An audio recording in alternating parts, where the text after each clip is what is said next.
जेटीएन में आप सभी का स्वागत है। दिन भर की खास खबरों के साथ मैं चंदन कुमार झा।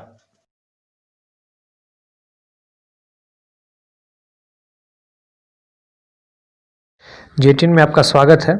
हम चर्चा कर रहे थे महागठबंधन और एनडीए के एग्जिट पोल के आंकड़ों पे, जो बाकी सारे today Chanakya, India today, axis माई इंडिया का जो पोल आया है, या फिर बाकी दैनिक भास्कर और बहुत सारे एग्जिट पोल आए हैं, उस पर हम चर्चा कर रहे थे।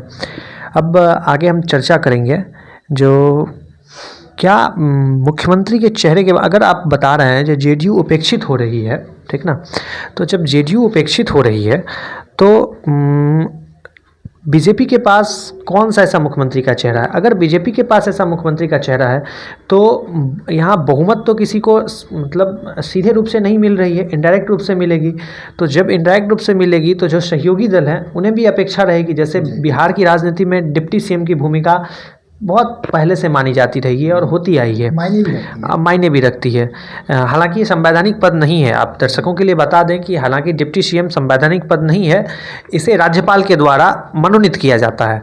तो जब डिप्टी सीएम की भूमिका आएगी तो फिर वो कौन होंगे और इसका क्या समीकरण बनेगा, कैसा समीकरण बनेगा, ये एनडीए के उपलक्ष्य में मैं पूछ रहा हूँ। देखिए, एनडीए में सबसे पहले जब हम बीजेपी की बात करते हैं और जब हम बात कर ही चुके हैं कि बीजेपी फ्रंट फुट पर खेलने जा रही है, तो मैं आपको एक बात सबसे पहले बता दूं कि बीजेपी में सीएम या डिप्टी सीएम वही व्यक्ति बनता है जिसे बीजेपी की संसदीय बोर्ड तय करती है। सबसे बड़ी बात है। नहीं, इसमें बीजेपी के अगर ये तो तय है ना, जो एनडीए गठबंधन में बीजेपी सबसे बड़ी पार्टी बनकर उभरेगी। अगर बीजेपी सबसे बड़ी पार्टी बनकर उभरेगी तो बीजेपी के पास तो सीएम का चेहरा फिर कौन हो सकता है? जो भी सीएम अगर होंगे बीजेपी के, अगर बीजेपी सत्ता में आती है तो सीएम के चेहरे कौन हो सकते हैं? और बाकी जो सहयोगी दल हैं उनके समर्थन से अगर बहुमत पाया जाता है और सरकार बनाई जाती है, तब दूसरे दलों में किस दल के उप मुख्यमंत्री का चेहरा कौन सा होगा? मैं वही बात बता रहा था और फिर से मैं वो बात को दोहरा रहा हूँ कि भारतीय जनता पार्टी जो है उनका एक पहले से ये रहा है कि वो जब भी सीएम या डिप्टी सीएम कहीं भी किसी भी राज्य में तय करते हैं तो उनके जो संसदीय बोर्ड है ये तय करती है। लेकिन हाँ, एक कयास लगता है कि ये फलाने व्यक्ति आ रहे हैं सीएम बनने के लिए या डिप्टी सीएम बनने के लिए। तो देखिए, बिहार के राजनीतिक हलकों में एक चर्चा जोर पकड़ने लगी है। वो चर्चा है उजियारपुर की सांसद और केंद्रीय गृह मंत्री अमित शाह के काफ़ी करीबी माने जाने वाले और केंद्र में गृह मंत्री के सबसे नज़दीक, आप गृह राज्य मंत्री नित्यानंद राय की बात कर रहे हैं? नित्यानंद राय की बात कर रहा हूँ। उनको लेकर ये चर्चा शुरू हो चुकी है। ये राजनीतिक हलकों में लगभग 10 रोज पहले से चर्चा है। लेकिन अब क्या होता है, क्या लोगों की जो आशाएं हैं उस पर भाजपा खड़े उतरती है अगर सरकार बनती है तो? एनडीए में उप मुख्यमंत्री के बारे में क्या भूमिका रहेगी? देखिए, अगर Janata Dal you second position पर रहती है एनडीए में, तो निश्चित तौर पर उप मुख्यमंत्री जनता दल यू से होगा।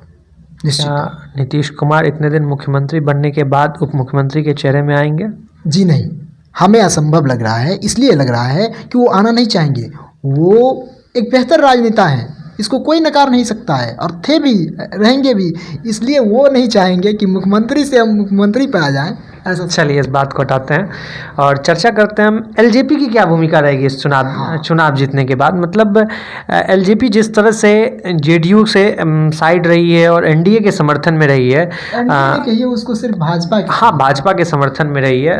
हम एनडीए इसलिए कोट किए क्योंकि जब हरलाखी विधानसभा मधुबनी में उनकी रैली थी तो किसी पत्रकार के द्वारा पूछे जाने पर उन्होंने कहा कि मैं एनडीए में हूँ और एनडीए में ही रहूँगा, मैं महागठबंधन में कभी भी नहीं जाऊँगा। उनका ये दृढ़ निश्चय वाला संकल्प था, मैं महागठबंधन में कभी नहीं जाऊंगा और बिहार में भाजपा लोजपा की सरकार बनेगी। सरकार बनने का उनका तात्पर्य कुछ भी हो, लेकिन मैं आपसे ये पूछना चाह रहा हूँ, अगर भाजपा सरकार बनाती है, भाजपा के नेतृत्व में सरकार बनती है, नेतृत्व का मतलब उनके मतलब मुख्यमंत्री का चेहरा उनका होता है, तो क्या एलजेपी की क्या भूमिका रहेगी? देखिए, जैसे ही भाजपा के नेतृत्व में सरकार बनेगी तो एलजेपी उसमें सहयोगी होगी एनडीए की, ये बात तय है।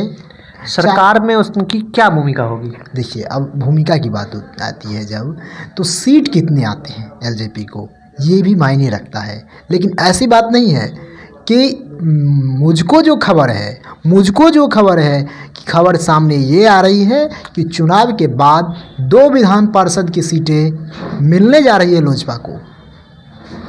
चुनाव के बाद विधानसभा चुनाव के परिणाम आएंगे और उसके कुछ दिनों बाद, हो सकता है 1 महीना 2 महीना लग जाए, उसके बाद वो 2 विधान पार्षद की सीटें उनको मिल जा रहा है। नहीं, ये तो सही है, 2 विधान परिषद की सीटें उन्हें मिलेगी। और अगर भाजपा के नेतृत्व में सरकार आती है तो उनकी सरकार में भूमिका होगी। जी। तो सरकार में उनकी भूमिका तो होगी, भाजपा के नेतृत्व में सरकार आती है तो फिर जनता दल यू की भी तो भूमिका होगी। देखिए, इस दोनों के बीच में फिर सामंजस्य किस स्तर पर होगा? देखिए, मैं आपको एक बात वही बता रहा था कि लोजपा को परेशानी नीतीश कुमार के चेहरे को लेकर के है। लोजपा को परेशानी चिराग पासवान को परेशानी नीतीश कुमार के चेहरे को लेकर के है।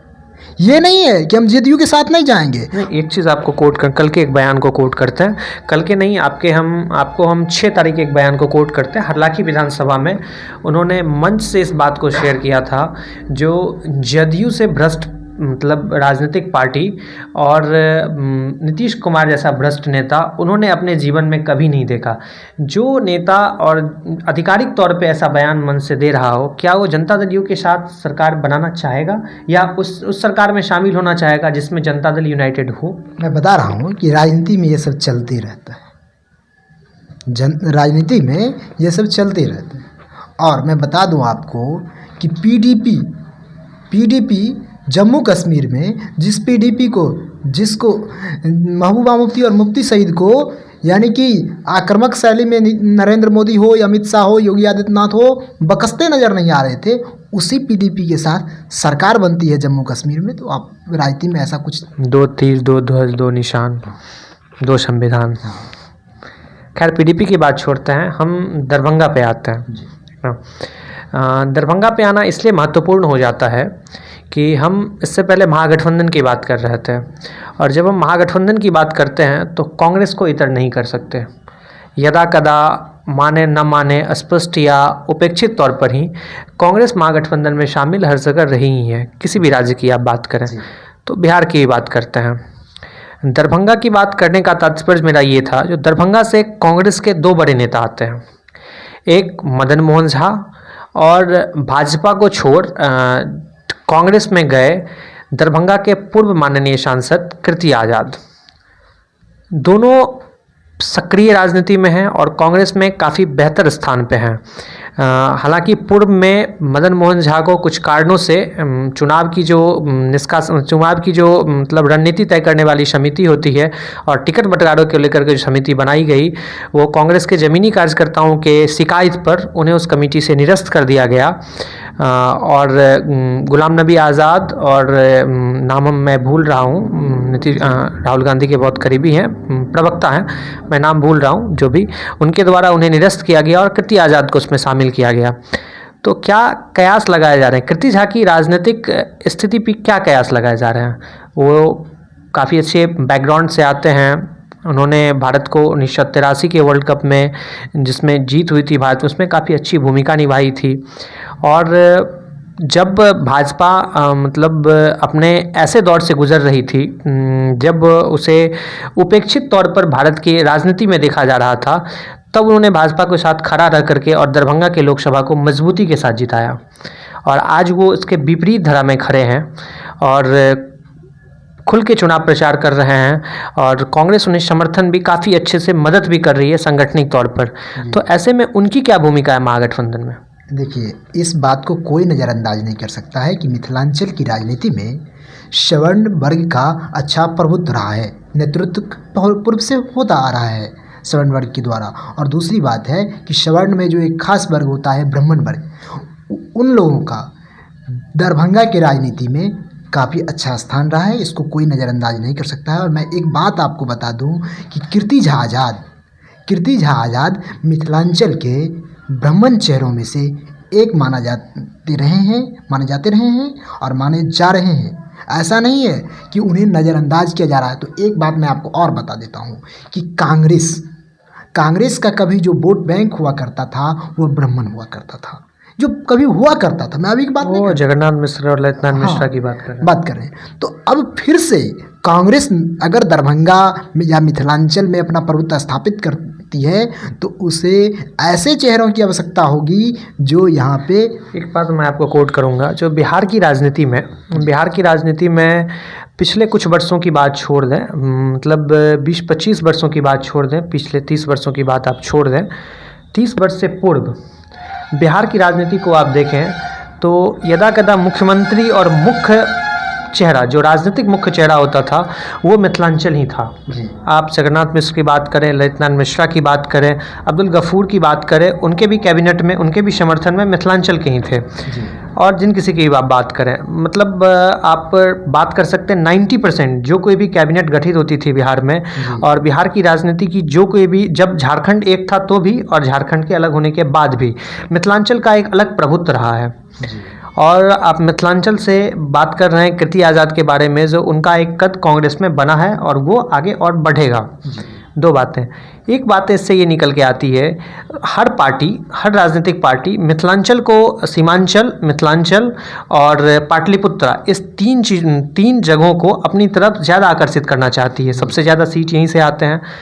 तो क्या स्थिति रहेगी मिथिलांचल में अगर महागठबंधन की सरकार बनती है, जैसा कि एग्जिट पोल में भी दिखाया जाता है, तो कीर्ति आज़ाद की क्या भूमिका होगी? देखिए, मैं कीर्ति आज़ाद की भूमिका को उतना जो है सो बेहतर अभी नहीं बता सकता हूँ। ये परिणाम आने के बाद इस पे चर्चा होगी। लेकिन मैं इतना बता रहा हूँ कि इस बार इस चुनाव परिणाम के बाद कीर्ति झा आज़ाद का कद बढ़ सकता है। नहीं, अब चुनाव में भूमिका और मतलब सरकार में भूमिका की बात अलग है, लेकिन जिस तरह से वो चुनाव प्रचार कर रहे हैं, जिस आक्रामक मूड में आकर के कांग्रेस को, मतलब कांग्रेस के जो सीट बंटवारे की रणनीति थी उसको नए ढंग से प्रभावी तौर पर लागू करना और चुनाव प्रचार को एक नए आयाम के हिसाब से प्रभुत्व स्थापित किया कांग्रेस का, तो कांग्रेस की जैसे ज़मीनी कार्यकर्ता बिल्कुल ही नगण्य हो चुकी थी, उसमें सदस्यता अभियान चलाकर नए कार्यकर्ताओं को जोड़ कर एक नया आयाम, नई ऊंचाई तक पहुंचाना, इस सब के बाद उनका कद किस स्तर तक जा सकता है, ये अपेक्षित तौर पर आप बता सकते हैं? देखिए, मैं आपको पहले बता दिया कि उनका कद बढ़ सकता है।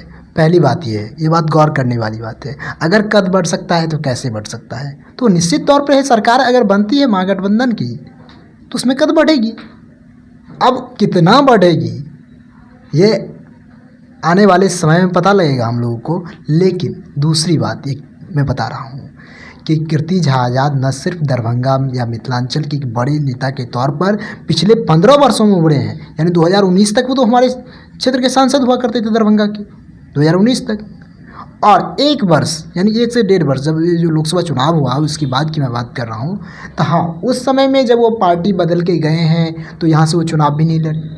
नहीं, पार्टी बदलने की बात भी है और उससे पहले भी मतलब आप 2019 तक की बात कर रहे हैं, तो उत्तर भारत के राजनीति में वो हमेशा चिर परिचित चेहरा रहे हैं। उत्तर भारत की राजनीति में, दक्षिण का मुझे अनुभव नहीं है इसलिए मुझे नहीं पता, उत्तर भारत की राजनीति में वो चिर परिचित चेहरा रहे हैं। मेरा कहने का आशय ये था, जब मिथिलांचल की भूमिका हर कोई तय कर रहा है राजनीति में और मिथिलांचल को आकर्षित करने के लिए पान, मखान, माछ, इस सब को आकर्षित करने के लिए, जैसे आज दरभंगा एयरपोर्ट का उद्घाटन हुआ। अच्छा, एक बात और सामने आती है, अब चुनावी चर्चा करेंगे, याद आ गया तो पूछ लेता हूँ आपसे। दरभंगा एयरपोर्ट पर कीर्ति झा आज़ाद बहुत पहले से आवाज़ उठाते रहे हैं, ठीक ना।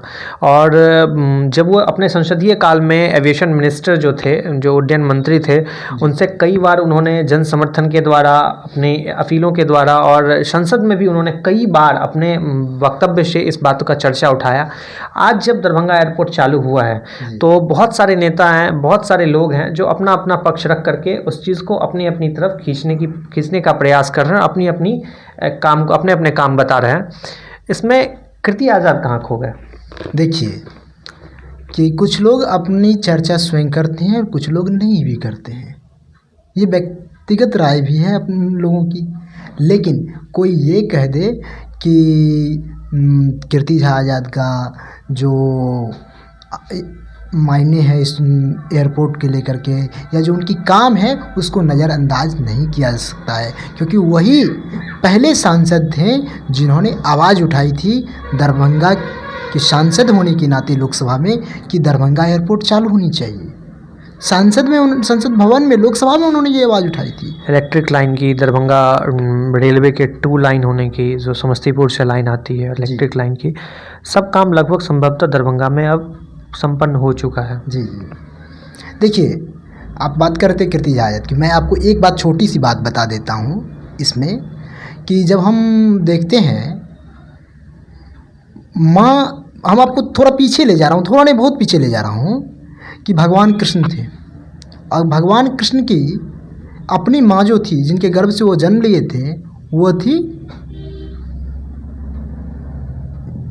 ये देवकी।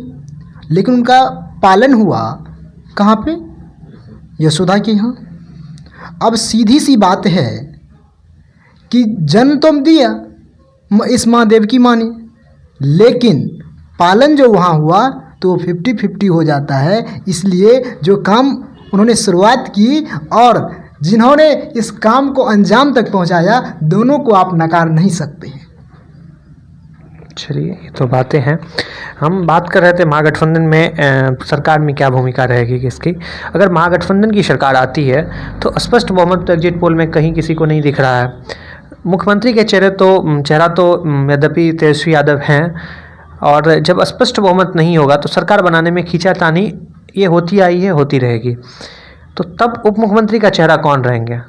संवैधानिक नहीं है, राज्यपाल मनोनीत करेंगे, लेकिन उप मुख्यमंत्री के चेहरा कौन रहेंगे? देखिए, हमारे पास जो अभी तक खबरें हैं कि अगर तेजस्वी यादव यानी कि महागठबंधन की सरकार बनती है तो तेजस्वी यादव मुख्यमंत्री बनेंगे। लेकिन दूसरी खबर मेरे पास ये भी है, सूत्रों से आ रही है, कि हो सकता है कि कोई सवर्ण चेहरा ही उप मुख्यमंत्री होंगे। आप सवर्ण चेहरा की बात कर रहे थे, तो क्या मैं इस बात को कीर्ति आज़ाद की तरफ समझ सकता हूँ? देखिए, अभी इस पर विशेष मैं नहीं बता सकता हूँ, क्योंकि अभी तक मेरे पास नाम नहीं सामने आए हैं। लेकिन मैं इतना ज़रूर कह सकता हूँ कि महागठबंधन की सरकार आने के बाद कोई सवर्ण चेहरा आ सकता है मुख्यमंत्री के रूप में महागठबंधन से।